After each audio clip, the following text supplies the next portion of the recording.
Sighing and wiping the sleep from her eyes, she watched as the invisible barrier around Massacre Manor wavered underneath her fingers.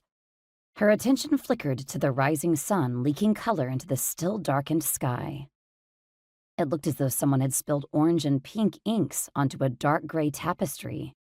Pretty, if anything could be so before 8 in the morning. Marv, the malevolent guard at the front gate, gave her a gentle wave, and she smiled brightly at him, blowing a kiss that pinked his cheeks. "Good morning, Miss Sage. Early bird gets the worm?"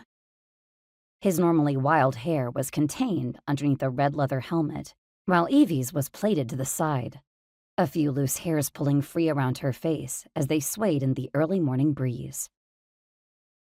She stepped back as the large wooden door slid open with a familiar creaking, the damp chill of the entrance hall cooling her cheeks and filling her senses with the smell of wood burning and musty walls. More like the early bird doesn't get fired, and knowing the boss, that would be literal, I'm afraid.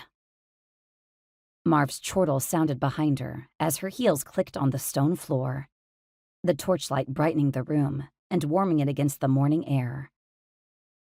A low groaning echoed from the other end of the large open space, near the only corner that was shrouded in darkness. Her brow furrowed as she waved a hand forward. "Hello? Whatever creepy sound you're trying to make, can you kindly do it under the torchlight so I can see you? That way I can scream properly." "Sage?" The rasp of the villain's voice caused a tingle of sensation to move down her spine. "You shouldn't be here," he grunted out, his dark shape inching toward the edge of the shadows that cloaked him. She huffed and quirked a brow, folding her arms and pushing her thick braid behind her shoulder. On that, we agree. I should still be in bed, curled up with my favorite nighttime companion. She thought she heard him choke. "Companion?" There was an odd sound of warning in the word that made her shiver just slightly. Yes, she crossed her arms. His name is Mr. Muffins. "Mr. Muffins."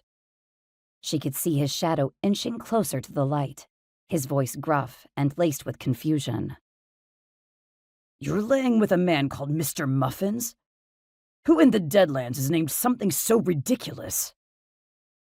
She bit her lip to keep from smiling at his obvious outrage. "A teddy bear I've had since I was 6. There was a long silence before a flat word broke it.